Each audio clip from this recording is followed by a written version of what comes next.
السلام عليكم ورحمة الله وبركاته. أهلا بكم. عندي كلمتين لأصحاب المصانع كلها، أكل وشرب ولبس وكل المنتجات المصرية. بما إننا خلاص استغنينا عن أي منتجات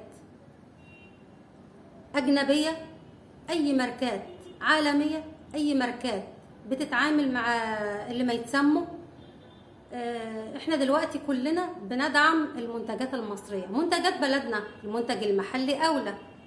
وطالما احنا كلنا اتفقنا ان احنا نشجع منتجات بلدنا، مطلوب من المصانع كلها اشتغلوا بقى على نفسكم اكتر واكتر، وحاولوا تعملوا براند احسن من البراندات اللي احنا كنا بنشتغل معاها، او توزيها او تعادلها، او تبقى يعني منتجات نفتخر بيها كلنا. هتصدروها، احنا هنبطل نجيب من بره، هنوفر دولار.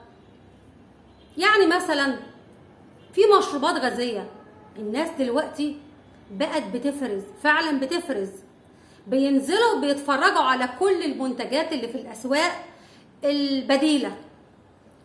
احنا بنشتري منتج واثنين وثلاثة واربعة، وكل واحد بيقول للتاني لا جيب المنتج ده وبلاش ده، المنتج ده سيء، لا ده المنتج ده احلى منه وارخص واوفر واجمل. طيب انتوا دلوقتي عندكم فرصة ذهبية، احنا دلوقتي بنشتري المنتجات المصرية. عدلوا على قد ما تقدروا، ظبطوا، شوفوا الناس بتشتكي من ايه، ظبطوا نفسكم، ظبطوا الاسعار بتاعتكم وقللوها.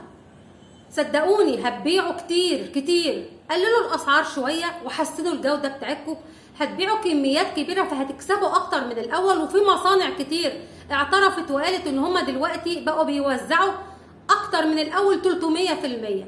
طب انت دلوقتي بما انك انت المنتجات بتاعتك بتتسحب وبتبيع كميات كبيرة، فانت هتحتاج عمالة اكتر وانت هتحتاج ساعات عمل اطول. فانت دلوقتي قدامك تحسن الجودة وتحسن السعر وترفع اجور العمال اللي انتم بتديهم يعني بالكاد، هتزود عمالة تانية، هتفتح ابواب رزق تانية. في مصانع براندات اتقفلت لان الناس قطعتها، الناس دي قعدت في البيوت، انتوا هتاخدوهم وتشغلوهم، يعني هتخلوا الدورة تزيد، هتشغلوا العمالة اكتر، هتضاعفوا الانتاج بتاعكم، حسنوا في الانتاج واحنا في ظهركم. ما هو احنا دلوقتي مش هيبقى لينا حاجة غير الانتاج المصري بتاعنا، منتجنا المصري. يعني في مثلا مشروبات غازية الناس بتعلن عنها على السوشيال ميديا وبيقولوا للناس كلها اوعوا تشربوا منها، الانتاج ده سيء جدا، وعملوا له دعايه سيئه جدا. ليه؟ لان هو الانتاج بتاعه ما يستحقش.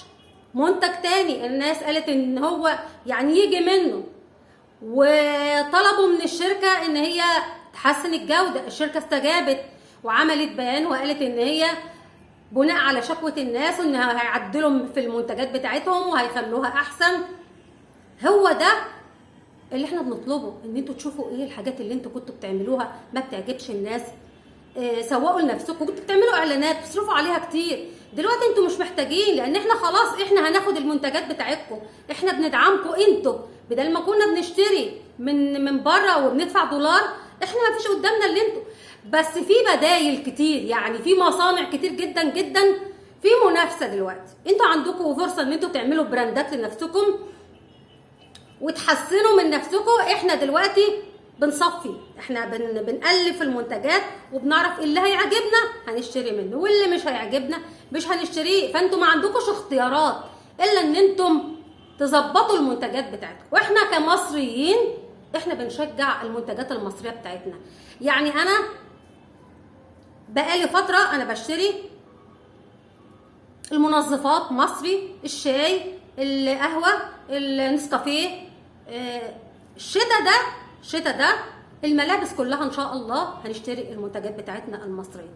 المنتجات المصريه بتاعتنا مش الفينش اللي هو القوي جدا، في مصانع فينش كويس وفي مصانع اقل شويه، ولكن احنا يعني بنتمنى المرحله دي خلوا الفينش بتاعتكم عاليه، المنتجات بتاعتكم البراندات تعلى، الاسعار تبقى كويسه ومش يعني نرفع نقول احنا بقى البديل فاحنا هنعلي الاسعار. لا، ما انتوا كده انتوا بتحرقوا نفسكم، لان احنا مش هنشتري. لو انتوا ما ظبطتوش احنا مش هنشتري.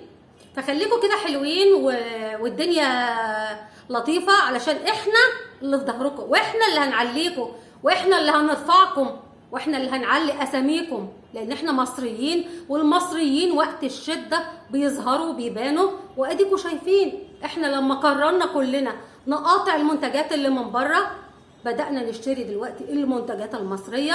واعتقد ان انتوا يعني فاهمين دلوقتي الدنيا ماشيه ازاي.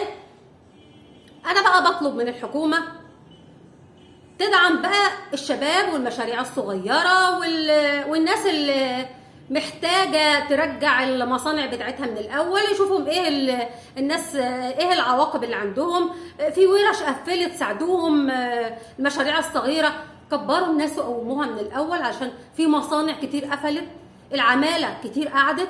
فلو انتوا رجعتوا الناس دي تشتغل وسهلتوا لها كل حاجه، احنا مش هنحتاج نجيب ولا المسمار حتى من بره. خليكوا سلسين في اللي الناس بتطلبه، خلصوا لهم اوراقهم، خلصوا لهم اي ورق بيحتاجوه، قوموهم تاني من الاول، ادوهم الفرصه ان هم يقوموا تاني ويرجعوا. احنا عايزين بلدنا كلها تقوم، عايزين الناس اللي قاعدين في البيوت يرجعوا يشتغلوا. ما عنديش حاجه اقولها تاني غير ان خلاص ان المصريين كلهم بقى عندهم وعي وفهمهم واتعلموا، وان شاء الله باذن الله كلنا في ظهركم. بس حسنوا المنتجات بتاعتكم وهتلاقونا كلنا تحت امركم. انا بشكركم والسلام عليكم ورحمه الله وبركاته.